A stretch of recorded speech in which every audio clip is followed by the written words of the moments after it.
I know this isn't the best way to do these recordings because it's not the highest quality, but fact is that this is the easiest way for me to do it right now and to actually get it going. Um, I was just writing some notes down because I really want to start doing this vlog for my mom, my dad too, but my son and myself. All right, a couple months ago, I had, got up and made a video saying I was, changing my health habits, and my continuing journey, health journey. I changed my lifestyle. I didn't go on a diet. I decided that I was going to change my lifestyle so that my life would be easier and healthier. Um, and I've been doing good, pretty good. I've actually continued to drop some weight. It's not coming off fast because I'm not, um, I don't count anything. So I can't expect to get fantastic results if I'm not going to every day just at least keep track of not just calories, but the amount of fat and kind of where I'm getting my calories from. So, and you have to do that if you expect, top rate results. If you want to lose 5 pounds a week, you better be counting everything, that you're eating. I make my breakfast. Sometimes it's 2 eggs, sometimes it's four, sometimes it's a lot of vegetables and a lot of this. Those vegetables are great for you, and they're the carbs you should be eating. But there's still carbs and there's still calories, and so you need to be aware of how much of it you're eating if you really expect to get kick butt results. Um, I have been comfortable with this kind of because of what's going on, and I'm not always super cheerful. Um, I, you know, I'm eating healthy, so I'm not counting it. Well, you're going to get so results doing it that way. Now, so results, knock on wood, have been good for me. I mean, I'm down to 124, um, and it's been going well. I mean, let's see. I'm not going to do it right now, but I'm going to do my medical numbers here in a second, and um, so far things have been doing good. And you know what?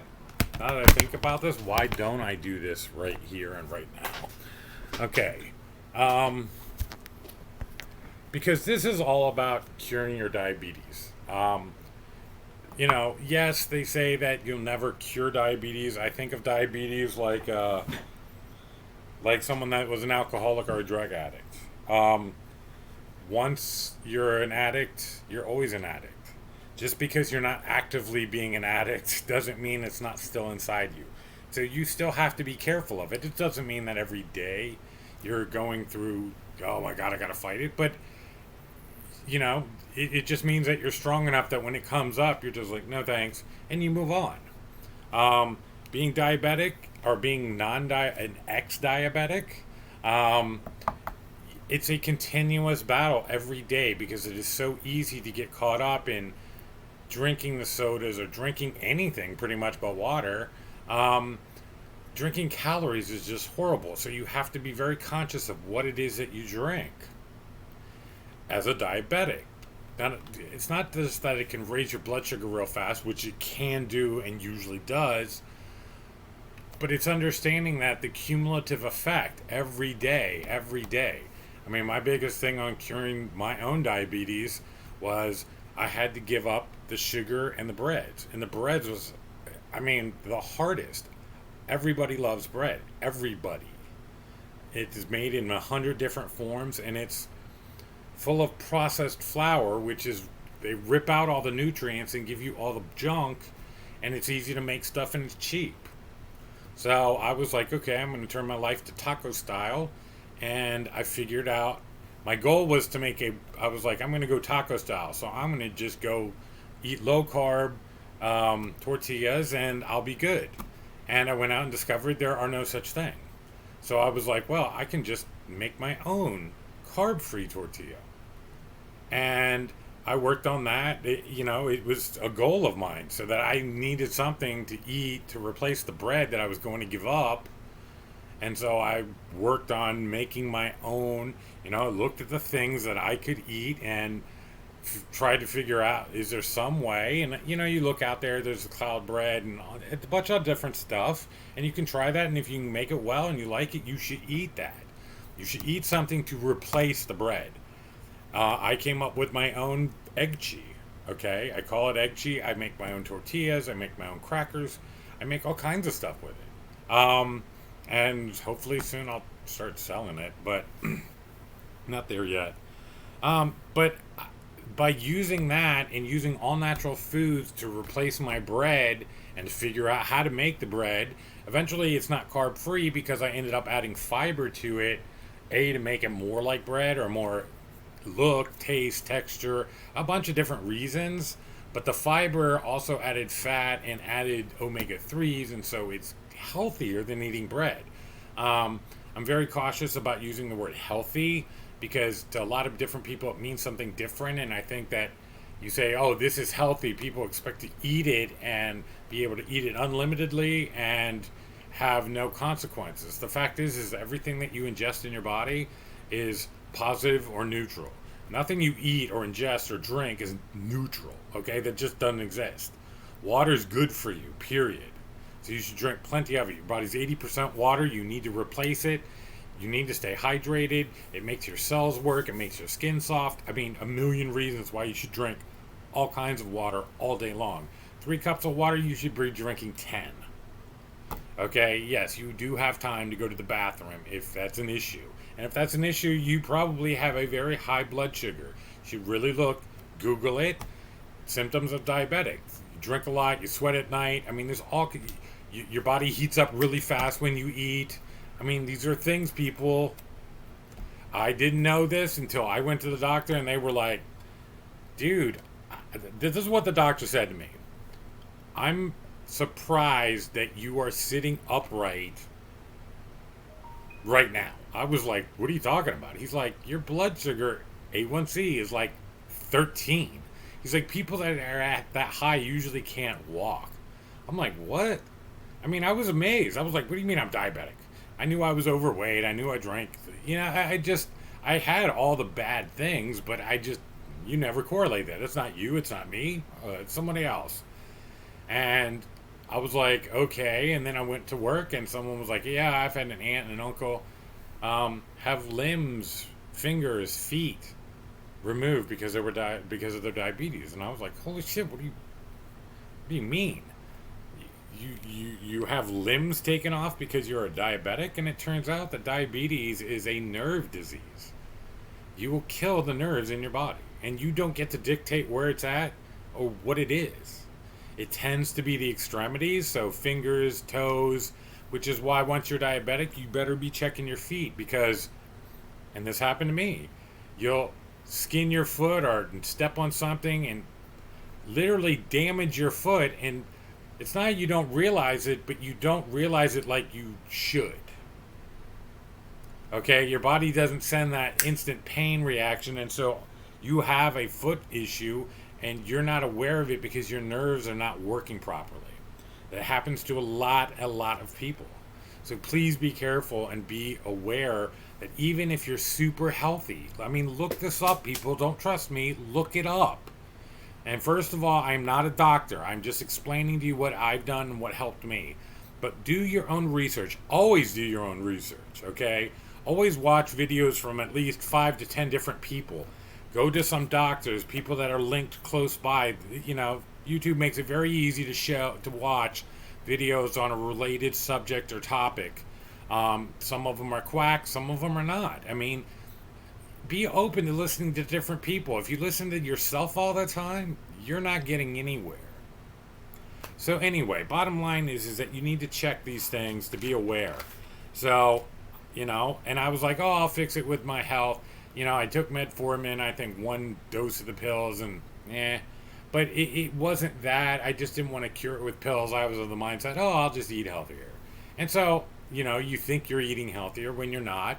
And years go by, and I eventually ended up in the hospital, and which I thought was my diabetes, which turned out I was having heart issues. I was retaining water, and My heart was at 15%, which is 25 because they judge 100 as 60. It's just the way they do it. But, my pump function of my heart was at 25% capacity. I have a 9-year-old son that I want to see graduate from high school. So if I want to see that happen, I have to make some major life changes. And I did. And it wasn't easy. The motivation was definitely there. But, it helped me put things in perspective that, there's no more time for you're going to change in the future. You're going to lose weight in the future. And the bottom line is that instead of trying to focus on losing weight, it was, I'm going to get healthier. And when you get healthier, everything else works itself out. Because when you eat healthy, your body will naturally lose weight. Now, I still have plenty of weight to lose, okay? But I'm 40 pounds lighter than I was. Do you know how much easier that is for my heart now? My heart now pumps at normal capacity. I'm at 100%. The doctors are, literally, I'm a vet, so in the VA, you see pretty much a different doctor every time, but they read your file and go through everything and check everything. And the last time the doctor, it was a phone appointment, and she was like, you have obviously done everything that everybody has asked. I got them to take me off the Lasix. I got me to, I'm coming down off of, obviously, I thank the VA. The VA has always done me well, so I want to thank all those people that work in the VA. I know it's a thankless job, but we appreciate it. I know it's not always perfect. It is the government, and it's got its own issues by default, but they do well. But the fact is that they told me you've done what you've done well. They don't ever want to tell you you're not diabetic. So even though my A1C level was at 5.76 months ago, now it's down to 5.1, and it's been falling every 6 months because I get my blood work done every 6 months. And the fact is that I'm doing well. I'm healthy, and it's not only just blood work, but blood work's important because you can't lie. Blood doesn't lie. Okay? Get your blood work done. It doesn't lie. You can lie to the doctor. You can lie to yourself. But when the doctor looks at your blood results, it doesn't matter what comes out of your mouth. Oh, I've been eating right. I don't know why it's going down, or I don't know why it's going up. Okay? It doesn't matter what you say. The fact is the chemistry in your body doesn't lie to the doctor. He can look at it and go, okay, this is what it is. That's why, I have a sister that's a nurse, love her very much, Christine, and I send my blood work to her just so that she can look at it and ask me questions, and she'll give me questions to ask the next doctor that I talk to. But you know what? My cholesterol, my triglycerides, all my numbers are doing well. And that's against a lot of popular information that's out there. I eat, like I said, between 2 and 4 eggs every morning for breakfast, on top of the fact that I eat egg cheese, which is my bread replacement. It's made with egg and cheese. And I eat it all the time in all different forms. And my numbers are good because it is a high quality fat, and it does not have wheat, sugar, preservatives of any kind in it. I use spices, I use fiber products, I use egg and cheese and pork rinds and almond flour and, different doses of different things. Some versions I make with no almond flour, some just pork rinds, some just almond flour, to get different textures and tastes that I like. And the key to all of this is find the stuff you like that you can eat. That way you will stick with it. I'm telling you, I tell people this all the time. Stick with 4 meals. Find 4 meals that you like. Okay, so I decided to go keto. Now, I'm really referred to as dirty keto because I don't follow the 20 grams of carbs every day. Like I said, I don't generally watch my carbs. But when you want to really be like, okay, I need to lose weight, or I want to make sure this is working perfect for me, and you're first getting into it, you have to count those macros. It's not calories, it's macros. I'm telling you, the less carbs you eat, the better. You can eat carbs. I eat onions, mushrooms, spinach every day. And I eat it in the morning. That way I can burn it through the day. They're slow burning carbs. So I don't go to zero carbs. Aim for zero carbs. Aim for that. You'll never hit it, but aim for it. You shouldn't aim for 100 because you're going to hit 200. You can aim for 50. 50, I mean, dude, you can knock out 50 carbs literally without issue. So start counting it and you'll start seeing it. And what happens is it gives you a difference of doing it. So back to my thing. 4 meals. Okay? I learned how to make pizza, the keto pizza. Okay? I learned how to make keto eggs and bacon and sausage. I eat every day. Now, listen, it doesn't mean you can eat 9 slices of bacon and a half a pound of sausage. When I do my sausage and bacon, I buy it in bulk, I bring it home, and I cut it up. I divide it into 30 gram, which is an ounce, more or less. An ounce is 28 grams. A little ounce, put it into a little patty, I wrap it in a little parchment paper and stick it in a freezer bag.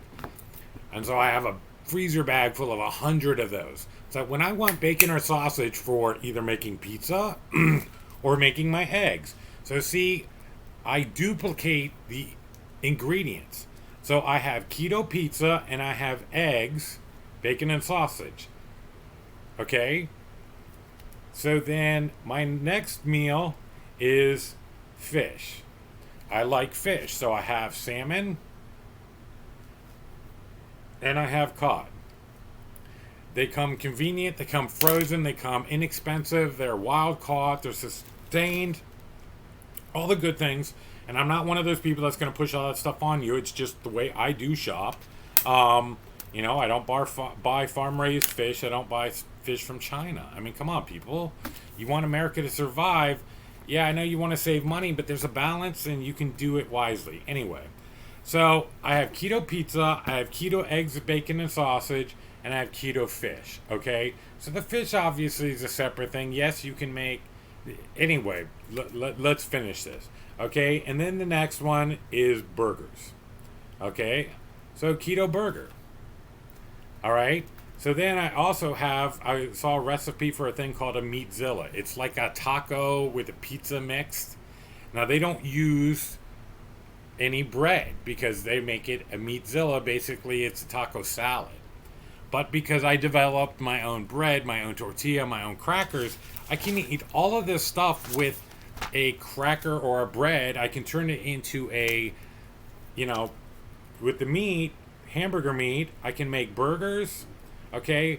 Or I can turn that into taco meat by making my own taco seasoning. Look it up on the internet, not very hard. So I basically live my life, and listen to this out loud. I basically live my life eating pizza, fish, burgers, tacos, bacon, sausage, and eggs. Does that sound hard? Now, can you get sick of things? I mean, there are lots of people, if you read out there, that are like, oh my God, I'm so sick of bacon and eggs. First of all, yes, if you eat bacon and eggs straight up, put a little butter, cook them, and bacon and eggs every morning, that's going to get boring, okay? So, let's understand something. Part of what I read about with people saying that keto is not good because people don't eat enough of this or that, okay? And to some extent, I agree with that based on some of the stuff that I see the way people eat. They try to go carb-free, so they think that carb-free means don't eat any vegetables. Absolutely the wrong thing. Eat vegetables. Eat them. Vegetables are good for you. I don't care how many carbs they have in them. Now, here's the thing, is that if it's a high-dense, high-carb item, you have to be careful of how much of it you eat at a time. Eat it every day. Just don't eat a pound of it every day. You get an ounce of it every day, or a half ounce. I mean, literally measure it out. Trust me, when I first started trying to get into ketosis, I was eating all the right things and I wasn't doing it. And my sister had done it, and I'd called her and I was like, listen, I don't understand this. I don't understand this. I mean, I'm even like inserting fasting in there to try to get it to kickstart faster. What's going on? And she's like, are you counting your macros? And I was like, no, but I'm doing. She's like, you have to count your macros. You'll be surprised when you count them what you see. So I was like, okay. So even eating what was on my list, because like when I make bacon and eggs, my bacon and eggs have onions and mushrooms and spinach and sometimes asparagus, because I've learned that variety in life makes it spicy, if you know what I mean. And it's interesting, and I'll get to. And then my other key besides the 4 meals is sauces. You need to learn how to make your own sauces. One, you can learn how to insert high quality fats without feeling like you're eating fat. Because people are like, "Oh man, I can't eat that much fat." Do you like mayonnaise? Chances are you do. And here's another thing. When you make your own homemade mayonnaise, you make it with a high quality avocado oil, so it's good for you. B, you can make it to your taste. So if you like it a little zippier with a little more lime or lemon, or you like it with a little more vinegar zip to it, you can make it that way based upon your taste, and then it encourages you to eat other things. Now here's the reason I love making my own mayonnaise, is that you can then, my sister taught me how to make my own homemade Cesar dressing. Unreal. And then I found my own tartar sauce recipe, or not my own, but I found a good tartar sauce recipe. And you can convert any recipe that you find out in the world to keto. I mean, there are ways to do it. Now, if you go into buying the sugar alcohols, it gets a little more expensive, but it's your health, people. Yeah, put it this way, it's a hell of a lot cheaper than health insurance. I can tell you that. I mean, spending, if you're going to eat a sweetener, don't buy $2 or $1 a pound sugar. Buy the $8 a pound sugar alcohol made with monk fruit and erythritol, okay? Or a stevia product if that was what you prefer. I'm not a big fan on stevia. I don't have anything against it. It's just when it's sweeter, so you can't use it one for one, and B, it just has an aftertaste for me. But you have to compare them all. You have to find what works for you. Don't just randomly go to Walmart because they have the product and grab it and be like, oh man, I hated that crap. I'm telling you, there's a big difference between the pure and the So Nourished that I buy. It doesn't make one better than the other. It makes them different. But I eat the So Nourished in brown. I buy the powdered. I buy the granular. They all work for me. That brand and me work together. Other people like the pure better. That's fine. Or they like Swerve. Or they like whatever is out there. But try something. Buy the small bag the first time. But try it in different things. Try it in your coffee. Mix it with Crystal Light to sweeten something up. I mean, you can use it just like you use sugar. I use sugar alcohol to make my jam. I take fresh berries, put it in water, throw that stuff on it, simmer it for a couple of hours, and I have jam for the top of my cheesecake fat bombs, and they're awesome. I mean, and the fact that you don't eat sugar, your taste changed so much that everything that's sweet tastes even sweeter. And it makes life sweeter when you have less sugar in you, because what you put in your mouth is comparison, and you have less sugar and it's more sugary, it tastes sugary. So when it comes to the sugar alcohols, try your own, because it really does make a difference. Because the whole key to this is finding out what is going to change your life. And the only way you're going to do things is if you actually like it. So find what you like. This is not about telling you what you don't want to eat. It's finding the things that you do want to eat, but that meet certain criteria. So, like I said, I eat tacos, burgers, fish. I make my own tartar sauce, so that's high quality. Eggs, bacon. Okay, I make my own hollandaise sauce. If you've never had hollandaise sauce, I'm sorry, but you definitely need to eat it.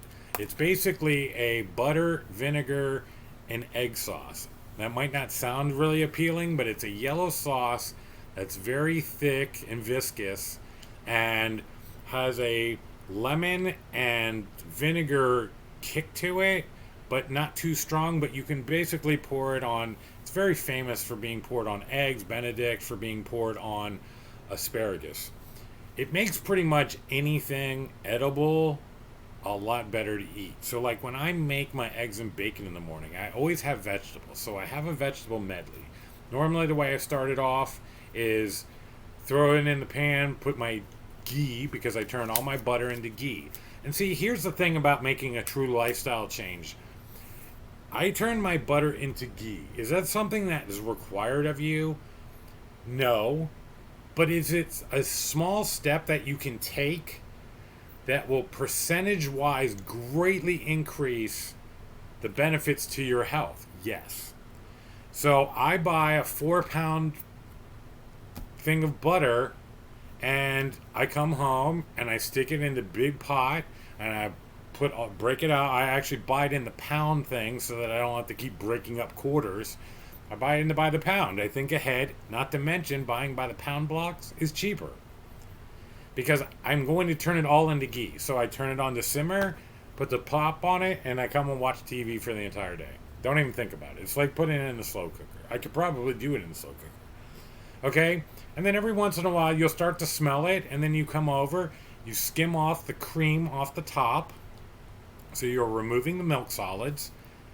I put that aside. I put it in a glass Pyrex and put it in the fridge. Anything fresh will last for 7 days, no more. So please, I use masking tape and a black marker, date and identify everything that you put in the freezer and in the fridge. Just helpful information, because you always think, oh, I'll be able to identify it. No, you won't. You just don't. It's not that easy. Reading is a lot easier. So, put it in the fridge, and then the rest of it turns into clarified butter. Now, if you leave it on there long enough, it'll start to get a nutty flavor as it gets hot. It's not burned, but once it starts cooking to a certain point, it gets a nuttier flavor, and that's what's truly ghee. I pretty much go to clarified butter, and I'm good with it. Here's the reasons why. One, I don't get the milk solids. Now, milk is liquid sugar. Look on the ingredients, look on the label on your gallon or carton of milk, and you will see it has a certain amount of sugar in it. It's sugar water. It's why I don't drink milk. I love milk, but I don't drink it. It's just sugar water. It's not only calories, it's sugar I don't need. And that's the way I look at life now. It's not about calories, it's about sugar. It's about the sugar content.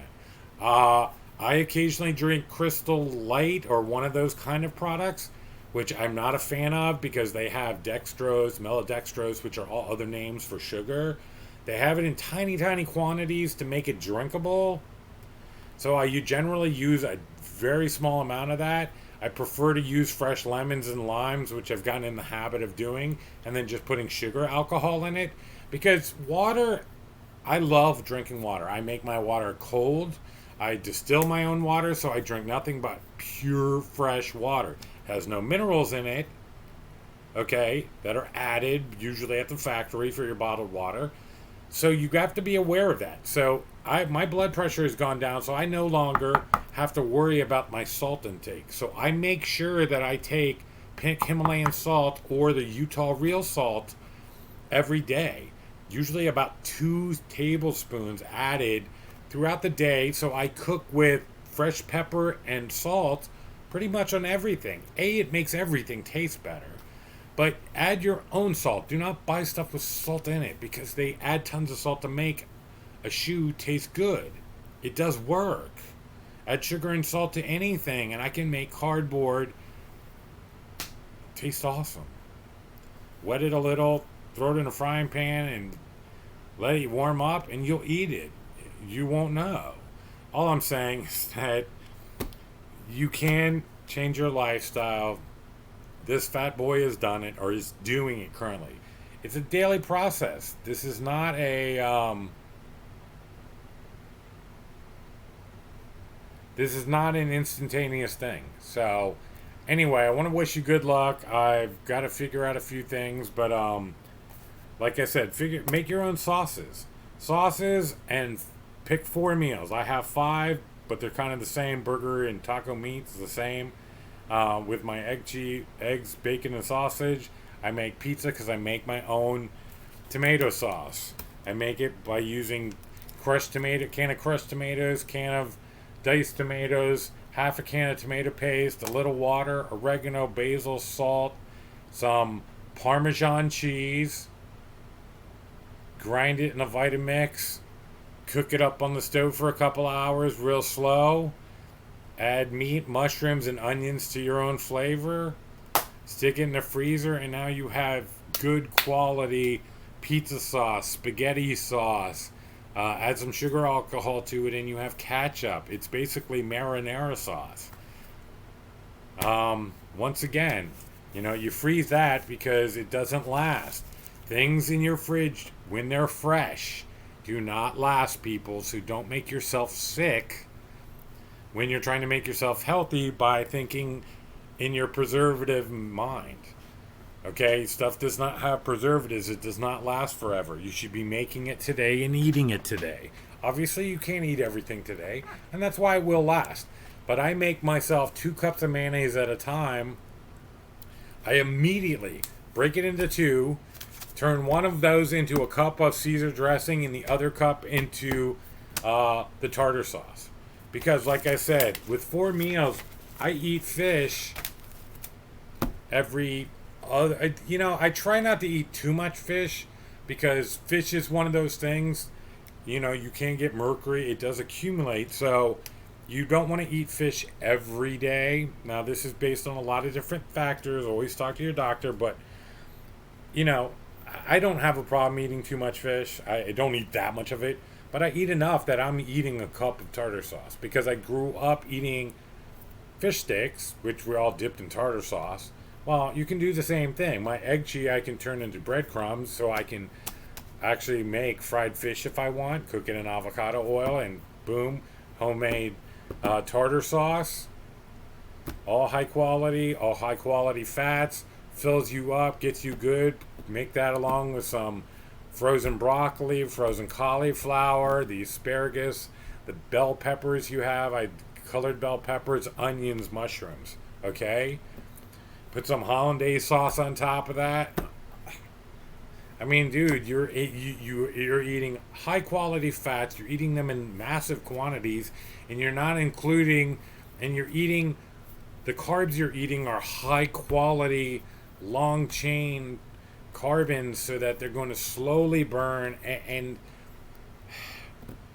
these are good meals. My eggs, same thing. I have a vegetable medley I keep in the fridge in some ghee, so I always can just scoop out some vegetables, whether I want to put it on toppings on my pizza. I mean, literally, the onions, the mushrooms, the peppers, all that, even when it's cooked. Oh my God, I want to do some pizza. I might grab some bacon, grab some sausage, grab pepperoni, which I have. That stuff is also toppings for my burger. I have tons of mozzarella cheese. For the tacos, I might grab some cheddar cheese, but it's lettuce. I'm careful on tomatoes. I've kind of cut that down a bit, but I love tomatoes, so I will have fresh tomatoes. Guacamole on all of that. You can eat. Guacamole is one of the sauces you should have. Sour cream you can eat.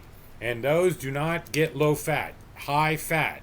The stuff they replace in the foods that they make low fat makes it worse for you to eat.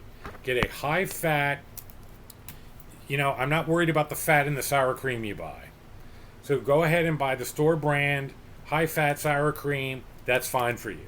That is not one of those things that you need to be like, oh, well, I'm saving this percentage. No, this is not the area you do that in. Avocado oil, you buy good quality, find it as best price you can, which is going to be one of the box club places, okay? And buy a liter at a time. I carry tons of, I mean, I do. Right now I have probably 3 or 4 liters in my cabinet, okay? So I'm always cooking with it. I use it for making my nuts, okay?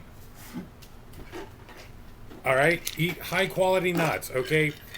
You want the low carb, okay, high fat nuts. What's the best high fat, low carb nut? It's a pecan. Okay, pecans are not the best tasting nut. They're not. We all love cashews, so sweet and creamy in our mouth. But pecans have 4 carbs. 4. The same amount of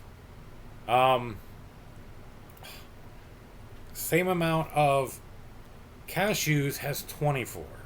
So you can eat 4 times as many. It doesn't mean you should. It means you could.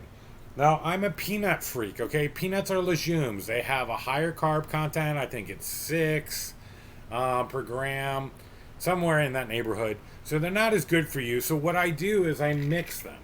And my rule is that if I reach in for peanuts, because that's my thing, I have to eat at least 1 pecan. Okay? That way it averages out, and I'm eating a little less carbs by eating a little less peanuts. Now, big rule: always buy unsalted.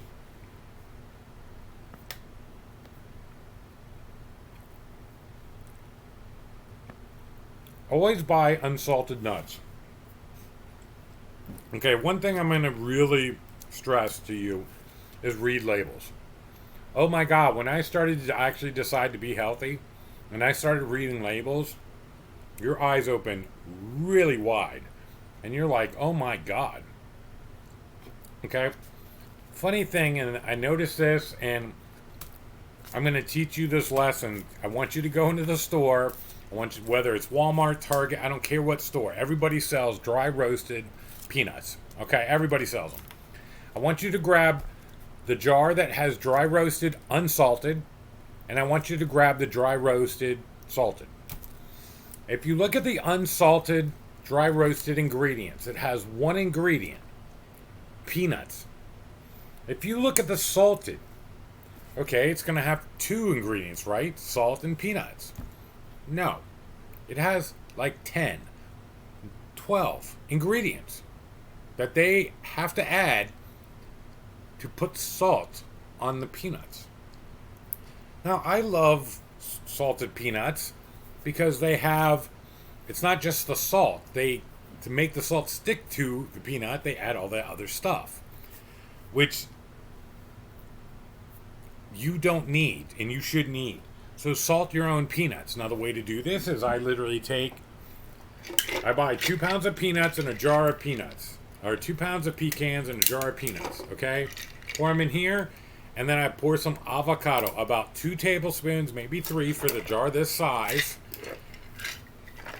Shake it up, rotate them round and round, and then salt. And you salt to taste, okay? Now here's the thing. Salt is good for overcoming hunger. It really is. But salt also makes you eat more.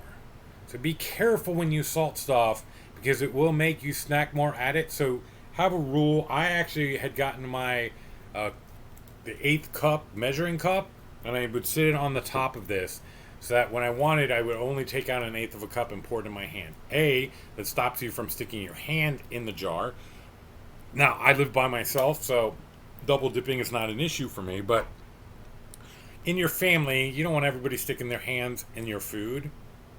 So have a cup. Not only that, but it makes you measure it. Be aware of it. Or something else you can do is that I actually use as well. Sorry, I couldn't find it. But get these 2-ounce cups, okay? You can find them anywhere. You want them inexpensive? Once again, you got to buy them at a box store, Costco, Sam's Club. but you gotta buy like 2,000 of them to get them for like $25. But these, I find these good for controlling what I eat. If you put stuff in bite size and make it convenient, you can limit yourself. So I literally tend to make my meats wet, which means that I come home, like, I buy meat. If I find it at a great price, I'll buy a ton of it because I know that I can process it in such a way where I can keep it good, high quality, and convenient.